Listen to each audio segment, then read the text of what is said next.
Hello student, educational RBMACS में आपका फिर से स्वागत है।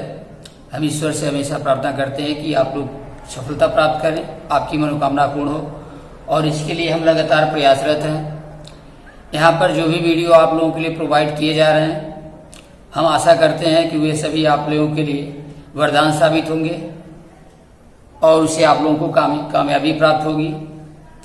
और इसलिए यदि ये सभी वीडियो आप लोगों को पसंद आते हैं तो आप सभी लोग इसे अपने भाइयों, बहनों और साथ ही अपने दोस्तों में भी शेयर कीजिए, ताकि अधिक से अधिक लोग इस वीडियो का लाभ प्राप्त कर सकें।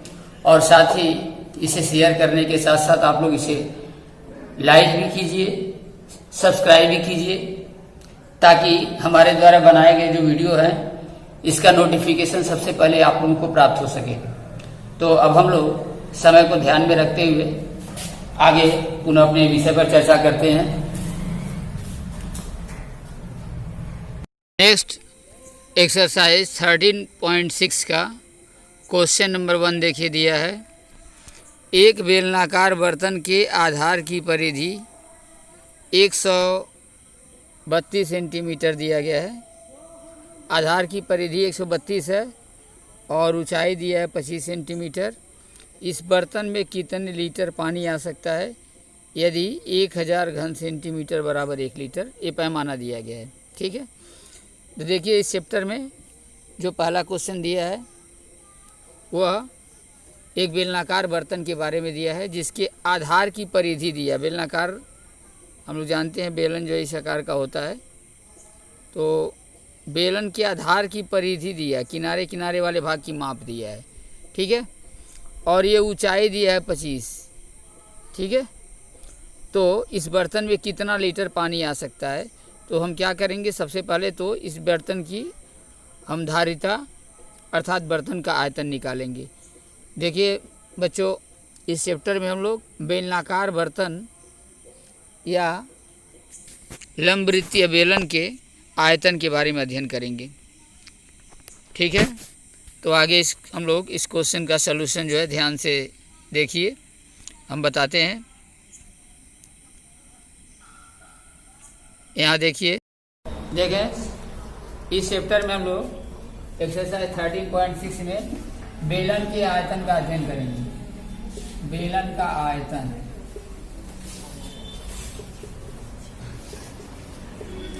बेलन का आयतन, वॉल्यूम ऑफ सिलेंडर। ठीक है, तो बेलन का आयतन का फार्मूला क्या होता है, कोई लंबवृत्तीय अगर बेलन हो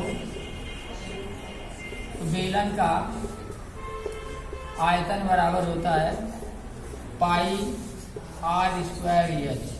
ठीक है, और आयतन का मात्रक तुम हमेशा बताएं कि घन इकाई, मैंने घन मीटर होगा या घन सेंटीमीटर होगा, जो भी इकाई दी गई हो उसका घन कर देते हैं।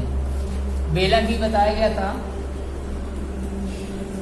बेलन एक ऐसी आकृति होती है जिसके दोनों सिरे क्या होते हैं, वृत्ताकार होते हैं, और बीच वाला भाग क्या होता है, वक्राकार होता है या सिलेंडर के आकार का।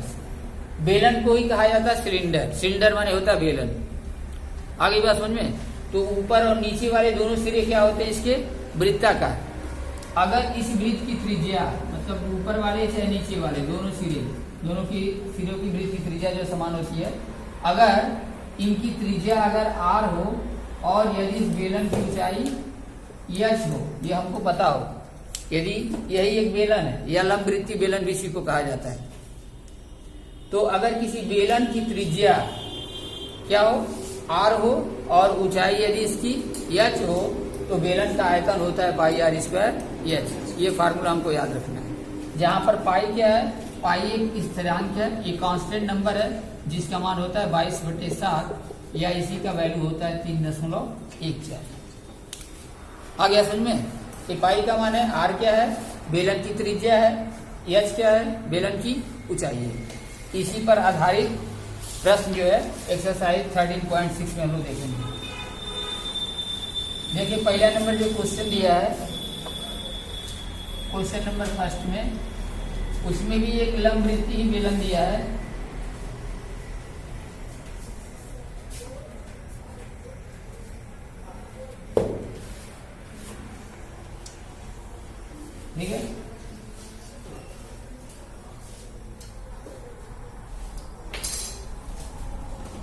क्वेश्चन नंबर फर्स्ट में एक बेलनाकार बर्तन दिया है और बेलनाकार बर्तन के आधार की परिधि दिया है। आधार की परिधि क्या होता है? वृत्त के एक किनारे से चलने पर किनारे किनारे चल करके मतलब एक राउंड जब हम पूरा मार देते हैं तो इसको क्या कहते हैं? वृत्त की परिधि। तो इसमें हमको दिया गया पहले नंबर क्वेश्चन में कि बेलनाकार बर्तन के आधार की परिधि दिया है 132 सेंटीमीटर। 132 सेंटीमीटर त्रिज्या नहीं है, ये क्या है? एक परिधि दिया है, आधार की परिधि। आ गया समझे? परिधि हमने बताया ना कि जैसे कोई वृत्त हो, अगर कोई वृत्त हो तो यहाँ से अगर हम चलें और यहाँ से किनारे वाले भाग को अगर पकड़ करके चलते हैं और चलते चलते जो फिर अगर हम एक चक्कर लगा देते हैं तो उसी को क्या कहते हैं? परिधि कहलाती है। आ गया समझ में? तो इसमें परिधि दिया 132 सेंटीमीटर और इसकी ऊंचाई दिया है 25 सेंटीमीटर। इसकी ऊंचाई दिया है बेलन की 25 सेंटीमीटर और परिधि दिया है 132। तो पूछा है इस बर्तन में कितने लीटर पानी आ सकता है? तो कितना लीटर पानी आ सकता है? लीटर हम क्या होता है? धारिता का मात्रक है, आयतन का मात्रक है। कोई वस्तु जितना स्थान घेरती है उसी को ना आयतन कहते हैं। तो लीटर क्या है?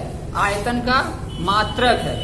तो पूछा उस बर्तन में कितना लीटर पानी आ सकता है, हमको बताना है कि इतना लीटर पानी आ सकता है। ठीक है, परिधि दिया है। अब चूंकि हम तो ये लोग ये पढ़े हैं कि बेलन का आयतन होता है पाई आर स्क्वायर एच, यह हम पढ़े। ये पढ़े बेलन का आयतन होता है पाई आर स्क्वायर एच। तो अगर पाई आर स्क्वायर एच निकालेंगे तो इस बर्तन का आयतन निकल जाएगा। लेकिन यहाँ पर हमको आर नहीं पता, हमको तो परिधि दिया गया है। तो सबसे पहले हम क्या करेंगे? परिधि ज्ञात करेंगे।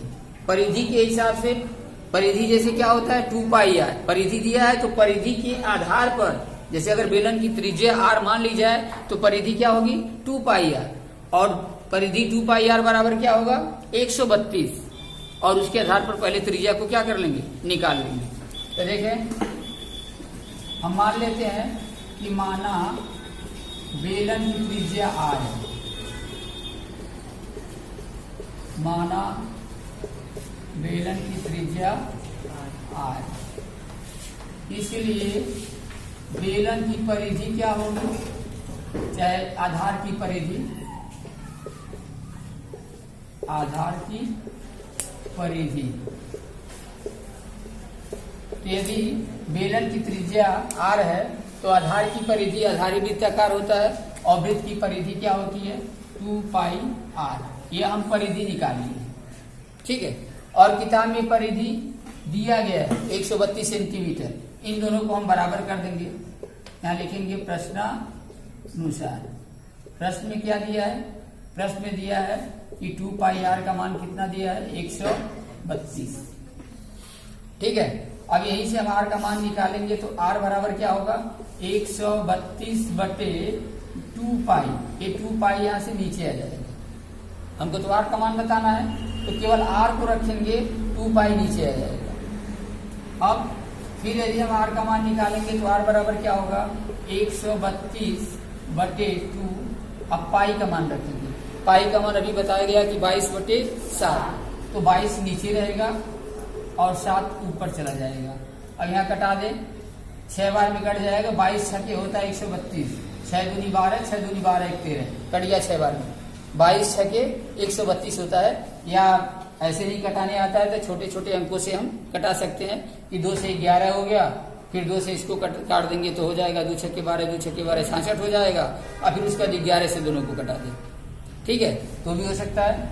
अब 2 से कटाएंगे तो क्या होगा? 2 3 6, बचाव आर बराबर 7 21 सेंटीमीटर।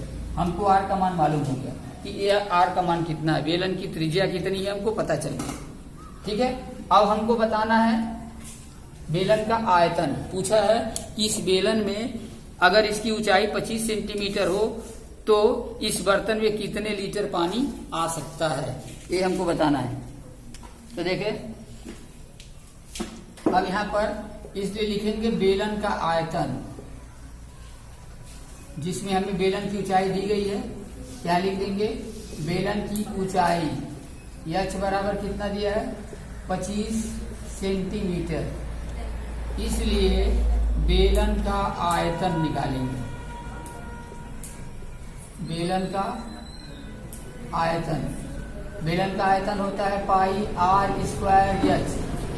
ठीक है, मान रखेंगे इसमें पाई का मान होता है 22/7, आर स्क्वायर दिया, आर का मान देखिए 21 दिया है तो 21 का 2 बार गुणा, क्योंकि 21 का स्क्वायर हो जाएगा तो 21 × 21। ठीक है, समझ में आया।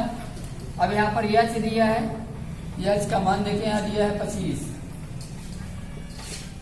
कितने सेंटीमीटर का क्यूब हो गया, क्योंकि आयतन घन सेंटीमीटर में होगा। 7 से घटा देंगे तो 7 × 21, यह हो गया हमारा 22 × 66 × 21 × 25 सेंटीमीटर का क्यूब। एक घन सेंटीमीटर में बेलन का आयतन निकला है। ठीक है, उसी में देखिए पैमाना दिया है कि 1000 घन सेंटीमीटर बराबर 1 लीटर।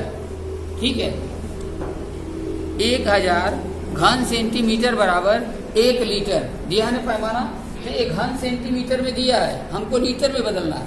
तो हम तो क्या पढ़े हैं कि 1000 घन सेंटीमीटर का 1 लीटर होता है, अर्थात लीटर बड़ा पैमाना है। तो घन सेंटीमीटर से लीटर बदलने के लिए, अगर जैसे लीटर से घन सेंटीमीटर बदलना है तो 1 लीटर में 1000 घन सेंटीमीटर होता है। 1 लीटर, यहाँ पर 1 लीटर बराबर 1000 सेंटीमीटर क्यूब, यानी 1000 घन सेंटीमीटर होता है। तो लीटर को अगर घन सेंटीमीटर में बदलना है तो 1000 का गुणा करेंगे, अब घन सेंटीमीटर से लीटर बदलना है तो 1000 का भाग दे देंगे। तो इसी में हम क्या करते हैं, अब 1000 का यदि हम भाग दे देते हैं, ठीक है, भाग देने के बाद इसको हम घन सेंटीमीटर में निकाल सकते हैं। अब सबका गुणा कर ले, 66 में 21 का और इसमें 25 का। तो देखिए 66 में 21 का गुणा करेंगे तो 1 छक्के 6, 1 छक्के 6, 2 छक्के 12, 2 छक्के 12, 1 13, ये हो गया हमारा 6 2 8 3 1। और इसमें हम 25 का गुणा कर देंगे। ठीक है, 25 का गुणा करेंगे तो 5 छक्के 30, 5/40, 3 43, 5 3 15 4 19 और 5 एकम 5 1 6, 2 से कर दे, 2 छक्के 12, 2 8 16 1 17, 2 3 6 1 7 और 2 एकम 2, गुणा मिला लेंगे 0। यहाँ पर देखिए 3 2 5, यहाँ 9 7 16, 7 6 13 1 14, 2 1 3। ठीक है, यहाँ कितना हुआ 34,650, 34,650। ठीक है, अब यहाँ पर नीचे देखिए 1000 है, 1000 में 3 जीरो है, अगर हम भाग देंगे तो यहाँ दशमलव जो है यहाँ से 3 अंक पीछे आएगा। ठीक है, तो आंसर आ जाएगा 34.65 लीटर। ये लीटर में हमारा कन्वर्ट हो गया, अगर लीटर में निकालेंगे तो आएगा 34.65 लीटर। आ गया समझ में। तो बस ऐसे करना है। क्या करना है, सबसे पहले बेलन की त्रिज्या मान लेंगे, परिधि ज्ञात कर लेंगे। परिधि चूंकि दिया गया है तो बेलन की त्रिज्या ज्ञात हो जाएगी। और जब बेलन की त्रिज्या ज्ञात हो जाएगी तो ऊंचाई उसकी दी गई है 25 सेंटीमीटर है, तो बेलन का आयतन ज्ञात कर लेंगे। और जितने बेलन का आयतन होगा उसमें 1000 से भाग दे करके हम उसको लीटर में ज्ञात कर सकते। ठीक है, आगे क्वेश्चन नंबर 2 पर चलते हैं। क्वेश्चन नंबर 2 में दिया है कि लकड़ी के एक बेलनाकार पाइप का आंतरिक व्यास है 24 सेंटीमीटर और बाहरी व्यास दिया है 28 सेंटीमीटर। लकड़ी का एक बेलनाकार पाइप है, इसका आंतरिक व्यास और बाहरी व्यास दोनों दिया गया है। इस पाइप की लंबाई है 35 सेंटीमीटर। तो इस पाइप का द्रव्यमान ज्ञात करना है। दिया है, देखिए ध्यान से दिया है, इस पाइप का द्रव्यमान ज्ञात कीजिए यदि 1 घन सेंटीमीटर लकड़ी का द्रव्यमान दिया 6 ग्राम है। ठीक है, देखिए यहाँ पर एक बेलनाकार लकड़ी है, इस तरह से एक जो है बेलनाकार लकड़ी है। ठीक है, लेकिन यह जो लकड़ी दी गई है यह खोखले बेलन के रूप में है। ऐसे इसमें जो है 2 त्रिज्या दी गई है, यानी 2 व्यास दिया गया है। ठीक है, तो बाहर वाला जो व्यास दिया है वह 28 है, और अंदर वाला जो बेलन है उसकी त्रिज्या यानी उसका व्यास दिया है 24 है। इसकी पूरी लंबाई जो 35 सेंटीमीटर दिया गया है। तो हमें इसका द्रव्यमान ज्ञात करना है। तो सबसे पहले क्या करेंगे, इस बेलनाकार बेलन का या बेलनाकार पाइप का हम सबसे पहले आयतन ज्ञात करेंगे, और आयतन ज्ञात करने के पश्चात हम लोग 1 घन सेंटीमीटर लकड़ी का द्रव्यमान 0.6 ग्राम दिया गया है, इसलिए जितना इसका आयतन आएगा उसमें 0.6 ग्राम से गुणा करके उसका द्रव्यमान ज्ञात कर लेंगे। ध्यान से देखिए, क्वेश्चन नंबर 2 में दिया है कि लकड़ी के एक बेलनाकार पाइप का आंतरिक व्यास 24 सेंटीमीटर। ये लकड़ी का एक बेलनाकार पाइप है, ठीक है। ये जो आकृति दिखाई दे रही है, ये लकड़ी का क्या एक बेलनाकार पाइप है लकड़ी का, ठीक है, जिसका आंतरिक व्यास है 24 सेंटीमीटर। इसके अंदर वाला ये व्यास है। अंदर वाला व्यास कहाँ से कहाँ तक है? जो अंदर वाला ये वृत्त दिखाई दे रहा है ना, ये अंदर वाला व्यास यहाँ से यहाँ तक है 24, ठीक है। और बाहरी व्यास क्या है? 28 है, मतलब यहाँ से इस किनारे से लेकर के इस किनारे तक का ये व्यास कितना दिया है? 28। आ गई बात समझ में? और इस पाइप की लंबाई दिया है 35 सेंटीमीटर, यहाँ से यहाँ तक 35 सेंटीमीटर दिया गया है। इस पाइप की लंबाई है, लकड़ी का पाइप है, ठीक है। तो ये जो भाग दिखाई दे रहा है, ये नीचे या ऊपर जो इतना भाग दिखाई दे रहा है, ये क्या होगी? ये लकड़ी की मोटाई है, ठीक है। जैसे लकड़ी मोटी है तो लकड़ी मोटी है तो अंदर का व्यास अलग है, बाहर का व्यास अलग है। अंदर का व्यास है 24 सेंटीमीटर और बाहर का व्यास क्या है? 28 सेंटीमीटर। तो अगर 24 सेंटीमीटर देखिए अंदर का व्यास है तो अंदर की त्रिज्या कितनी हो जाएगी? 24 का आधार 12 सेंटीमीटर हो गया ना। जब अंदर का व्यास दिया है, अंदर वाले जो वृत्त दिया है, इसकी त्रिज्या जब 24 सेंटीमीटर है, सॉरी 24 सेंटीमीटर जो इसका व्यास है, तो इसकी आंतरिक त्रिज्या कितनी हो जाएगी? 12 सेंटीमीटर, ठीक है। बाहरी वृत्त का व्यास दिया 28 सेंटीमीटर, तो बाहरी वृत्त की त्रिज्या अर्थात मिडिल में से यहाँ तक की दूरी कितनी हो जाएगी? 28 का आधा 14 सेंटीमीटर हो गया ना। तो यहाँ पर बाहरी त्रिज्या हो गई 14 सेंटीमीटर और आंतरिक त्रिज्या हो गई 12 सेंटीमीटर। ध्यान से सुनेंगे सभी लोग, समझेंगे। बाहरी त्रिज्या हम निकाले हैं, तो बाहरी त्रिज्या हमने क्या बताया? 14 सेंटीमीटर और भीतरी त्रिज्या चाहे आंतरिक त्रिज्या हमने कितना बताया? 12 सेंटीमीटर, ठीक है। बाहर वाला 14 है, अंदर वाला 12 है, तो 14 में से 12 घटा देंगे तो बचेगा 2 सेंटीमीटर, अर्थात लकड़ी की मोटाई कितनी है? 2 सेंटीमीटर है। ये हमको मालूम हो गया, ठीक है। तो पूछा है उस पाइप का द्रव्यमान बताइए। अब इस पाइप का हमें वजन बताना है, इस पाइप का द्रव्यमान कितना होगा, ठीक है। जबकि 1 घन सेंटीमीटर लकड़ी का द्रव्यमान 0.6 ग्राम है। 1 घन सेंटीमीटर लकड़ी का द्रव्यमान 0.6 ग्राम है, ये हमको मालूम है, ठीक है ना। तो सबसे पहले हम क्या निकालेंगे? इस लकड़ी का सबसे पहले हम आयतन निकालेंगे। कितना आयतन लगा है लकड़ी का, ये हमें बताना है। अंदर वाले खोखले पाइप को छोड़ करके, हमने भीतर वाला खोखला है, केवल हमको लकड़ी का जो पाइप है, ठीक है, उसकी मोटाई के आधार पर उसका वजन कितना होगा ये हमें ज्ञात करना है। तो वजन ज्ञात करने के लिए सबसे पहले हम क्या निकालेंगे? आयतन। और जितना आयतन आएगा, चूंकि दिया है कि 1 घन सेंटीमीटर का द्रव्यमान 0.6 ग्राम है, तो उसमें 0.6 ग्राम से अगर हम गुणा कर देंगे तो क्या पता चल जाएगा? उसका पूरा द्रव्यमान हम ज्ञात कर सकते हैं, ठीक है। तो ध्यान दें क्या करेंगे। सबसे पहले जो दिया लिखेंगे, चूंकि लकड़ी का बाहरी व्यास, ठीक है, ये दिया है 28 सेंटीमीटर, इसलिए लकड़ी की बाहरी त्रिज्या निकालते हैं। बाहरी त्रिज्या, और इसको हम मान लेते हैं R1 से, बाहरी त्रिज्या को हम मान लेते हैं R1, ठीक है, और भीतरी त्रिज्या को मान लेते हैं R2। तो R1 जब मान करके चलेंगे तो R1 बराबर क्या होगा 28/2 यानी बराबर हो गया 14 सेंटीमीटर। ये हो गया लकड़ी की बाहरी त्रिज्या। इसी तरह से यहाँ लिखेंगे लकड़ी का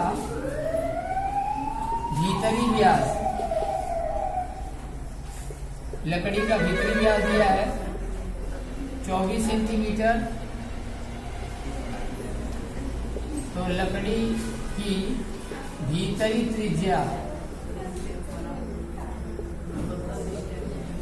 आवाज नहीं, R2 बराबर 24 में 2 का भाग देंगे तो कितना हो गया 12 सेंटीमीटर। ध्यान से देखें, यहाँ बाहरी व्यास दिया था 28, तो हम बाहरी त्रिज्या निकाल दिए 14 सेंटीमीटर, उसका आधा कर दिए। लकड़ी का भीतरी व्यास दिया था 24, तो लकड़ी की भीतरी त्रिज्या निकाल दिए 24 का आधा कर दिए 12 सेंटीमीटर। आ गया समझ में? अब हमको और लकड़ी की लंबाई दिया है, लकड़ी की लंबाई यल ए बराबर दिया हमको 35 सेंटीमीटर, ठीक है। इसलिए हम लिखेंगे लकड़ी का आयतन,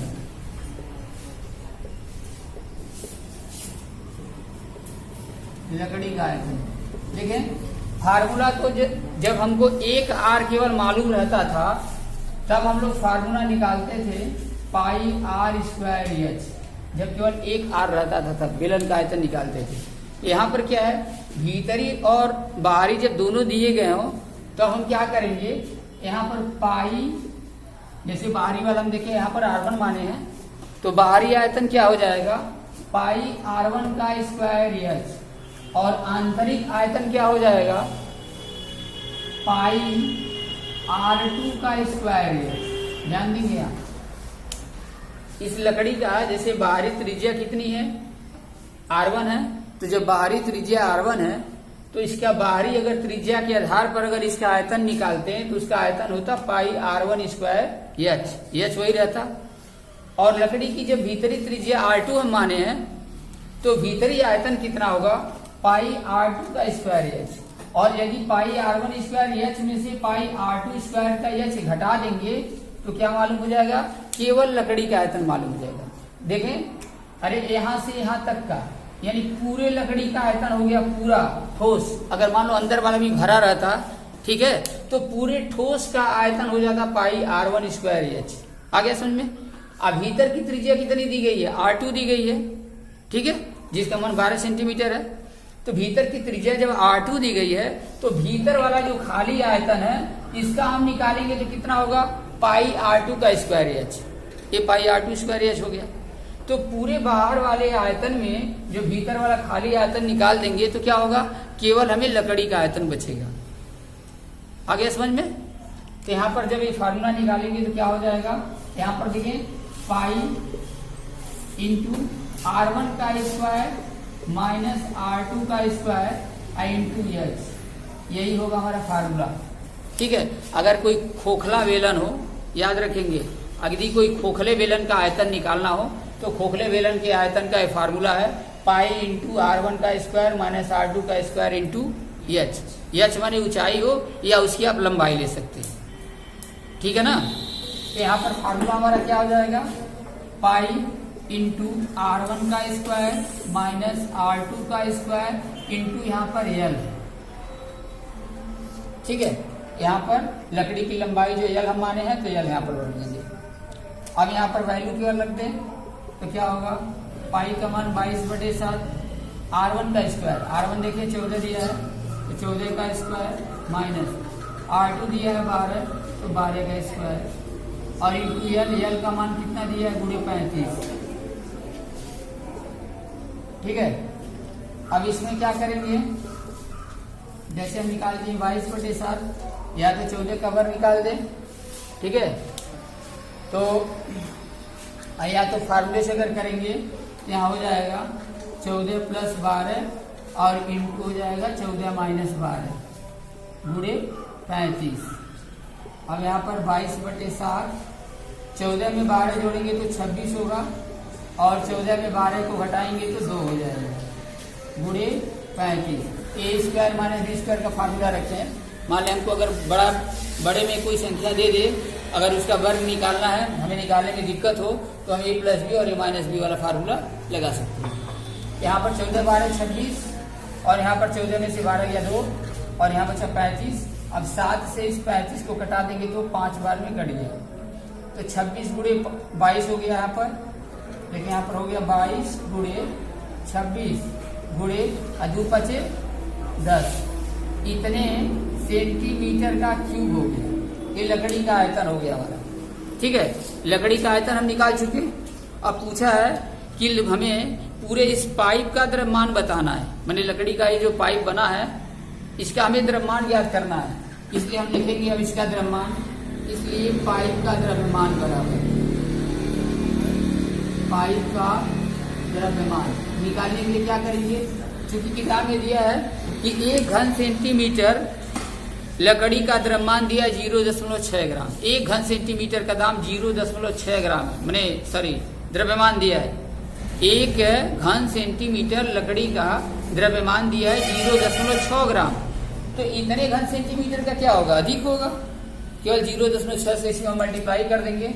यहाँ देखो पहले गुणा करते हैं, तो गुणा कर देते हैं। यहाँ 26 दूनी होता है 52 और 26 दूनी 52 तो हासिल 5 बचा। और 26 दूनी 52 5 कितना होता है 57, ये 572 आया। और एक तो 0 इसमें हम गुणा कर दिए, इसमें हम गुणा करेंगे। अब 0.6 से जितना आएगा इतना क्या हो गया ग्राम, 1 ग्राम में आएगा। अब हम पाइप का द्रव्यमान निकालते हैं, तो क्या किए सबसे पहले हम इन तीनों का गुणा कर दिए हैं और इसमें 0.6 ग्राम से गुणा कर देंगे तो क्या हो जाएगा ग्राम बदल जाएगा। एक पूरे पाइप का द्रव्यमान मालूम हो जाएगा। ठीक है, अब गुणा कर दें इसमें, तो देखें 6 से अगर गुणा करेंगे तो 6 0 0, 6 दूनी 12 और 6 सते 42 1 43 और 6 5 30 4 34। ठीक है, और एक अंक के पीछे यहाँ दशमलव दे देंगे तो आ जाएगा हमारा 3432 ग्राम। ठीक है, और अगर किलोग्राम में बदलेंगे तो 3.432 अर्थात 3 किलोग्राम 432 ग्राम हो जाएगा, क्योंकि 1 किलोग्राम में 1000 ग्राम होता है। ठीक है, अगर 1000 से डिवाइड करेंगे तो क्या हो जाएगा किलोग्राम में बदल जाएगा। तो यहाँ पर अगर हम 1000 से डिवाइड करेंगे तो हो जाएगा 3.432 किलोग्राम यहाँ लिखेंगे, और 3.432 किलोग्राम का मतलब होता है 3 किलोग्राम और 432 ग्राम। आ गया समझ में? तो जिसमें भी आंसर आया हो हम उसको बता सकते हैं। हमको इसमें क्या करना है, मेन चीज क्या है इसमें ध्यान देना है। सबसे पहले देखें, ये सबसे पहले ये जो खोखला बेलन है, बेलन कैसा है, खोखला है। ठीक है ना, बाहरी त्रिज्या और भीतरी त्रिज्या जब दोनों दिया गया हो तो हमको याद रखना है कि उसका आयतन का फार्मूला क्या होता है। अगर भीतरी त्रिज्या और बाहरी त्रिज्या दोनों दी गई हो तो बेलन के आयतन का फार्मूला होता है पाई इंटू R1 का स्क्वायर माइनस R2 का स्क्वायर इंटू एच, जहाँ पर R1 हम क्या माने हैं, यल है चाहे एच है जो भी है, तो पाई इंटू R1 का स्क्वायर माइनस R2 का स्क्वायर इंटू एच के रूप में फार्मूला होता है। ठीक है, ये हम हमेशा इसको याद रखेंगे।